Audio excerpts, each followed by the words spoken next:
हम अकेले पार्षद हैं इंडियन यूनियन मुस्लिम लीग से, लेकिन बाकी जो हमारे पार्षद भाई हैं वो हमें सपोर्ट कर रहे हैं। और असदुद्दीन ओवैसी साहब की जो पार्टी है MIM, उनके जो हमारे 7 पार्षद हैं उनके, वो 7 के 7 पार्षद हमें सपोर्ट कर रहे हैं। उनके जो महानगर अध्यक्ष हैं इमरान अंसारी, हमारी उनसे बातचीत हो चुकी है, मीटिंग भी हुई है। वो हमें हर एतबार से पूरी ताकत से कार्यकारिणी में चुनाव। वो बात है आपकी, लेकिन जो कांग्रेस के पार्षद हैं हमारी उनसे भी बातचीत चल रही है, जो सपा के हैं उनसे बातचीत चल रही है, जो आजाद समाज के हैं उनसे भी बातचीत है, जो बसपा के हैं उनसे भी बातचीत चल रही है। देखिए, कार्यकारिणी चुनाव हर आदमी नहीं लड़ सकता है और हर आदमी को लड़ना भी नहीं चाहिए। कार्यकारिणी चुनाव का जो मतलब है वो ये है कि पहले कार्यकारिणी की मीटिंग होती है बोर्ड बैठक से पहले। बोर्ड बैठक में उन्हीं प्रस्ताव पर चर्चा होती है जो कार्यकारिणी के अंदर प्रस्ताव पास होते हैं, यानी कि वो कैबिनेट है मेरठ की। और सही बात यह है कि मेरठ की महानगर की जो आवाम है उसके लिए जो पार्षद अच्छा सोच सके, अच्छी बात रख सके, अच्छा प्लान कर सके और महानगर को बांटने का काम ना करे, ऐसे प्रत्याशियों को मैदान में आना चाहिए। Swami Vivekanand Subharti University, one of the leading universities of North India. 250 acres campus, 220 plus professional and vocational programs, 20,000 plus students, state of the art infrastructure. Come and give wings to your career with Swami Vivekanand Subharti University, where education is a passion. NH58, Meerut, Delhi, NCR. दोस्तों, स्वागत है आपका news निवारण TV पर। देश भर में कहीं ना कहीं किसी न किसी प्रकार के चुनाव चलते रहते हैं और हम भी चुनावों को कवर करने के लिए पूरी कोशिश करते हैं। पहुंचे दिल्ली चुनाव से पहले अभी मेरठ के चुनाव की बात कर लेते हैं। मेरठ में हाल ही में अभी चुनाव संपन्न हुआ जो कि उपचुनाव था वार्ड 76 पर, लेकिन अब नगर निगम कार्यकारिणी के चुनाव सर पर आ गए हैं। नगर निगम कार्यकारिणी में 6 पदों पर चुनाव होने हैं, लेकिन इन चुनावों में मुस्लिम लीग के इकलौते पार्षद यहां अब मैदान में उतर चुके हैं। क्या रणनीति बनाई है, एक अकेला पार्षद आखिर कैसे पार पाएगा, कैसे कार्यकारिणी में शामिल होगा। मेरे साथ इस वक्त मौजूद हैं मुस्लिम लीग से, यहां पर पूरा नाम बता दीजिए और पद बता दीजिए और क्या प्लानिंग है, अकेले पार्षद कैसे सर पार पाएंगे। देखिए, मेरा नाम रिजवान अंसारी है, मैं इंडियन यूनियन मुस्लिम लीग से पार्षद हूं और इंडियन यूनियन मुस्लिम लीग से महानगर अध्यक्ष हूं। सर, मेरा सवाल यही है, मैंने आपसे परिचय इसलिए लिया कि आप बता दीजिए, अकेले पार्षद आप अपनी पार्टी से हैं और कार्यकारिणी के चुनाव में कूद गए हैं, समर्थन अभी लगभग किसी का मिला नहीं है, तो क्या प्लानिंग है सर, कैसे आप जो है 6 मेंबर के अंदर शामिल होंगे, और थोड़ा सा बताइए किस तरीके से चुनाव होगा जो 6 मेंबर का चुनाव होना है। देखिए, जो 6 मेंबर का चुनाव होता है, अब जो फर्स्ट चुनाव होता है उसमें 90 पार्षद 12 कैंडिडेट चुनते हैं। उसके 1 साल बाद 6 पर्चियां डाली जाती, 12, उसमें 6 निकाल ली जाती।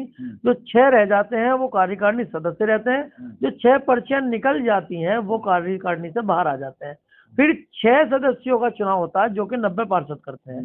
उसमें जो पहला चुनाव हुआ है उसमें 8 वोटों की जरूरत थी। इस बार जो चुनाव हो रहा है 6 पदों का जो चुनाव होगा उसमें 16 वोटों की जरूरत होगी।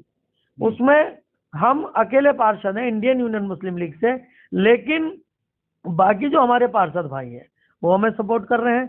और असदुद्दीन ओवैसी साहब की जो पार्टी है MIM, उनके जो हमारे 7 पार्षद हैं उनके, वो 7 के 7 पार्षद हमें सपोर्ट कर रहे हैं। उनके जो महानगर अध्यक्ष हैं इमरान अंसारी, हमारी उनसे बातचीत हो चुकी है, मीटिंग भी हुई है। वो हमें हर एतबार से पूरी ताकत से कार्यकारिणी में चुनाव लड़ाएंगे।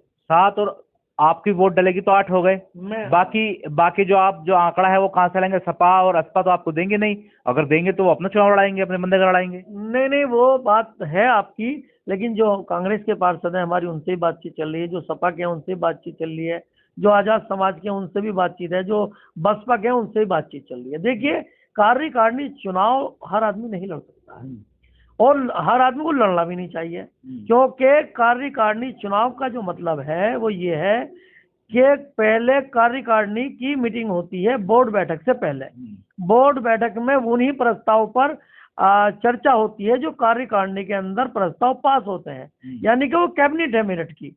और सही बात यह है कि मेरठ की महानगर की जो आवाम है उसके लिए जो पार्षद अच्छा सोच सके, अच्छी बात रख सके, अच्छा प्लान कर सके और महानगर को बांटने का काम ना करे, ऐसे प्रत्याशियों को मैदान में आना चाहिए, ताकि हमारा मेरठ की आवाम एकजुटता रहे, प्यार मोहब्बत से और भाईचारे से रहे।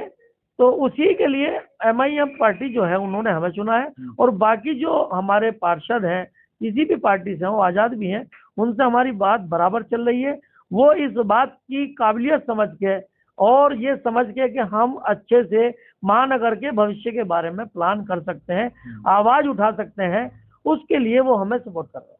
रिजवान भाई, आपको नहीं लगता जिस क्षेत्र से आप आते हैं वो इतना ठगा गया है, इतना ठगा गया है, सपा बसपा अब भाजपा कई बार से सत्ता में काबिज हैं, बावजूद इसके आपका जो इलाका है इसकी जो दुर्दशा है वो किसी छुपी नहीं है।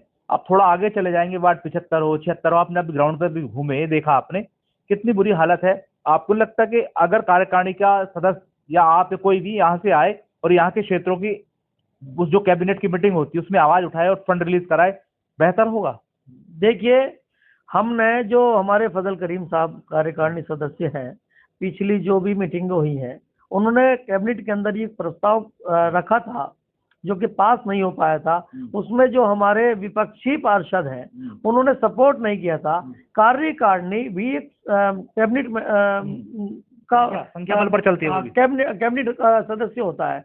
बाकी जैसे राज्य सरकार होती है वहाँ भी कैबिनेट होती है, केंद्र सरकार होती है वहाँ भी कैबिनेट होती है, और यहाँ भी एक कैबिनेट है।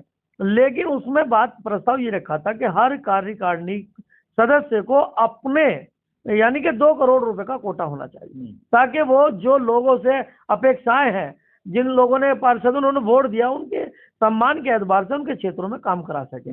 लेकिन वो विपक्षी पार्षद जो थे उन्होंने उस पर सहमति नहीं जताई और उस पर हमें समर्थन नहीं दिया, इसलिए वो प्रस्ताव पास नहीं हुआ। अगर वो हो जाता तो शहर की तस्वीर बदलने का पूरा काम होता। अब एक बात ये आती है कि जिस दिन से हम पार्षद बने हैं उसी दिन से हम पार्षद दल जो है हमारा, MIM के पार्षद भी हैं, उसमें सपा के पार्षद भी हैं, जो भी कांग्रेस के पार्षद भी हैं, जो हमारे पार्षद दल बनाया हमने एक, उसमें किसी पार्टी का नहीं, वो एक पार्षद दल है, पार्षद दलीय सर्वदलीय पार्षद बनाया है ग्रुप। उसके तहत हमने नगर आयुक्त साहब और मैडम महोदया जो है कमिश्नर और हमारी जिलाधिकारी हैं, अनेकों बार हमने आवाज उठाई है कि मेरठ महानगर के अंदर जो पॉश कॉलोनियाँ, विकसित कॉलोनियाँ, उनकी सड़कें खोद के बनाई जा रही हैं, और जो हमारी दलित मलिन अल्पसंख्यक बस्ती है उनमें विकास कार्य बहुत धीमी गति पे चल रहा है। अनेकों बार रिमाइंड कराने के बाद भी हमारे नगर आयुक्त साहब उस पर संज्ञान लेने के लिए राजी नहीं है। अभी हाल ही के अंदर बिल्कुल एक सच्ची घटना ही कहूँगा कि जितने विकसित वार्ड, जितने पॉश कॉलोनियाँ, उनके वार्ड में कूड़ा उठाओ अभियान चला है। मलिन दलित अल्पसंख्यक बस्ती में किसी में कूड़ा उठाओ अभियान निगम की तरफ से नहीं चलाया गया, इसलिए दलित मलिन अल्पसंख्यक बस्तियों को अवॉइड किया जाता है, उन्हें नजरअंदाज किया जाता है।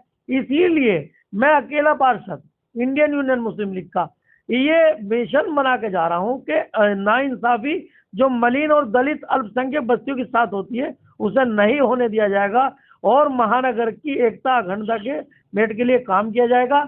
और जो वार्ड है जिनमें अभी तक विकास हुआ नहीं है उसमें जिम्मेदारी के साथ विकास कराना और उन मुद्दों को उठाना, उस पर हम काम करेंगे इंशाल्लाह। मेरा सवाल ये है, जो कार्यकारिणी की मीटिंग होती है क्या उसमें भी संख्या बल की जरूरत पड़ती है? कि आप 12 है, 12 में से अगर 4 या 6 सहमति दे दें एक प्रोजेक्ट को पास करने के लिए, क्या वो फिर पास होता है या उसमें भी इफ एंड बट होता है? नहीं, बात सही है, वहाँ भी वोटों की जरूरत पड़ती है और वहाँ भी होता है, क्योंकि जो विपक्ष और पक्ष दोनों होते हैं वहाँ भी। लेकिन मैं विपक्ष से भी उम्मीद करूंगा कि जो भारत की हमारे मेरठ की महानगर की एकता के लिए, अखंडता के लिए, भाईचारे के लिए, विकास के लिए जो भी हम प्लान लाए वो भी उसमें हमें समर्थन करें, और अगर वो भी कोई प्लान करते हैं और वो महानगर के लिए अच्छा होगा तो हम उन्हें समर्थन करेंगे। बहुत शुक्रिया। मेरे साथ रिजवान अंसारी साहब थे जो कि मुस्लिम लीग के इकलौते पार्षद हैं, और इन्होंने अब जिम्मा उठाया है कि इन्हें मेरठ की नगर निगम की कार्यकारिणी में शामिल होना है, और जो क्षेत्र है ये, इस क्षेत्र की जो दुर्दशा हो चुकी है उसकी कायाकल्प करनी है, विकास कार्य इसमें कराने हैं, इस तरह के प्रपोजल वहाँ देने हैं। हालांकि वोटिंग का समय दूर है, वोटिंग होने के बाद ये तय होगा कि कार्यकारिणी में जाएंगे नहीं जाएंगे और कौन कौन इनको समर्थन दे रहे हैं। फिलहाल सहयोगी रियासत अली के साथ मनोवर चौहान, न्यूज़ निवारण टीवी, मेरठ। जय हिंद।